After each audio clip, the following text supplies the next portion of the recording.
Well, good evening. I pray that you've had a wonderful Wednesday, and I pray that the Lord continues to bless you throughout this evening and throughout the night. I want to talk to you today about the power pack. The power pack. Ephesians 5:18 says this, "And do not be drunk with wine, in which is excess, but be filled with the Spirit." Now that translation of that last part really reads, be being filled. Be being filled with the Spirit. We are supposed to be in contact with the Spirit of God constantly, and He's supposed to be continually filling us with His wisdom, His knowledge, His guidance, His direction. Now the first part of this, if you want to be drunk with wine, it's excess. Takes a lot of wine to get you drunk, and if you want to stay drunk, you've got to continue to drink that wine.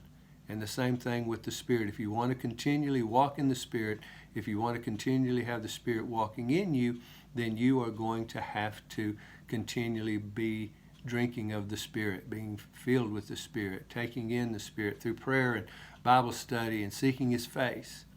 And that's what I want to talk to you about a little bit today. With this snowstorm and freezing storm that we had over the past last week, taught us some things, or hopefully it taught us some things. It did show me something. The Lord used part of it to bring this message about. I have a car that stays in the carport, and then I have a van that sits out in front of the house, and it's not covered. When I needed to get out, which was not very often, thank goodness, during that time of bad weather, I would go to the car because it wasn't covered in snow and ice. And it was a little shorter trip to get there, and I didn't have to traipse through the snow quite as much. And so I would get in the car and go where I needed to go. I never went to the van because it was more inconvenient, and the car was convenient, so I just went in the car all the time. When the storm let up and it warmed up for a couple of days, I decided I would hop in the van and go somewhere. And guess what? It didn't crank. The lack of turning it over and letting that battery charge during that snowstorm with it so cold and icy had drained the power out of it. But I have a power pack that I purchased so that if I was somewhere and didn't have a car where I could boost it off, I could just plug it up to this little power pack. So I put the power pack on it, and lo and behold, it wouldn't crank it either. Evidently, either it wasn't fully charged or the battery was so close to dead that there just wasn't enough juice to get it started. So I had to back the car out and with a full battery charge on it and boost the van off to get it going. And that's when the Lord brought this to my mind about being constantly filled with the Spirit, getting our power pack boosted, having enough of the Spirit of God to make it through the hard times, to make it through the difficult times. If you read John chapter 15, he talks about Jesus being the vine and us being the branches. We get all of our strength, all of our growth, everything we have comes from the vine, because the vine is Jesus Christ, and His roots go deep, and He is the one that's alive, and we live through Him. And if we're not reading the Word, if we're not praying, if we're not focusing on the things of the Lord, if we're so wrapped up in the world and the problems of the world and the situations in the world and have little time for God, then our power pack is going to get very low. And the Word tells us that if the branch does not produce fruit, if we're not producing fruit and doing what we're supposed to do and being led by the Spirit and being faithful to the Lord and obedient to Him, then that branch is going to be cut off and it's going to be cast out into the fire.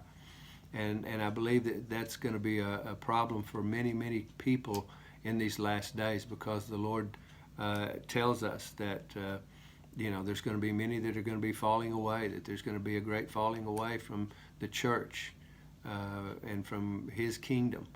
And we need to prepare ourselves. The Lord's been teaching us for months and maybe even a year to prepare. We know bad times are coming. We know hard times are coming.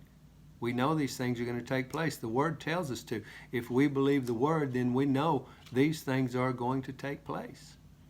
And we are needing to prepare for it. And if we look at the situation with our government, if we look at the situation with the world, even with this storm that just came through, I was just reading where a big majority of the crops that are produced in the deep part of Texas, where it's warm down there, the ice and stuff killed a big majority of them. I think it was like 60% of them are just gone. And we depend on these. And when you see the problems they've had in Africa with the locusts, and what was it, last year, year before last, when all the flooding took place through the Midwest and crops were destroyed time after time after time, these things are taking their toll on our food supply. But again, you go back to Revelation and it teaches us that, it shows us that. We know these times are coming, and we're living in those days, I believe, when it's going to come to fruition. And so we need to be preparing ourselves. And I'm hoping and praying that this little storm that came through awakens us to prepare. And we do need to prepare with food and with ways to keep warm and to have power and the different things like that. And those are important to keep our body alive. But the most important thing is our very souls. Are we preparing for our very souls to survive during this? Because the truth is, if you're not truly trusting in the Lord, if you haven't prepared your heart, if you don't know how to pray, if you don't know how to study the Word, if you haven't been doing that, then you're going to be weak.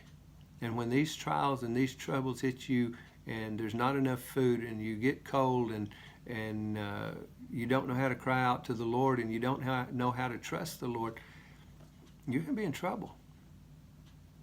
And we need to prepare today. And the Lord keeps telling us that over and over and over, to prepare your heart. Because it says men's hearts will fail them for fear because of the things that are coming upon this earth. And if we will read our Bibles, if we will pray and seek God's face, if we will stay hooked to the vine and be continually being filled with the Spirit, with the wisdom, with the guidance, with the peace, with the joy that comes from the Lord, then we're going to be okay. He'll see us through any storm. The disciples and many in the Bible went through a lot of stuff. Some of them even lost their lives. But they did not give up on Jesus. They were rooted and grounded in Jesus Christ. Their foundation was sure. And today we need to make sure that our foundation is sure. We need to make sure that our power pack is fully charged and stays fully charged. We need to make sure that we are grounded in the things of the Lord, that our branch is secure in the vine. Because if we don't, then there's no telling. We could actually lose our very souls. And it's that important. So I ask you to please take into consideration what I'm saying, and ask the Lord what He'd have you do. How much Bible study do I need? How much prayer time do I need? You can't have too much, but it's sure easy to have too little when we get to the place where the world and the things of the world take over. Just because it's more convenient to go in the car than the van doesn't mean that you shouldn't crank the van. We don't do what's most convenient. We do what's smart. And God's the one that gives us wisdom. So I beg you, please prepare yourself, because hard times are coming. But you know what? Jesus says, I overcame the world. And if I overcame the world, you can overcome the world, because you're in Him. So I encourage you today, study the Word. Stay faithful to the Lord. And we will make it through these last days. He's coming soon. Prepare yourself. I love you. God bless you. See you next week.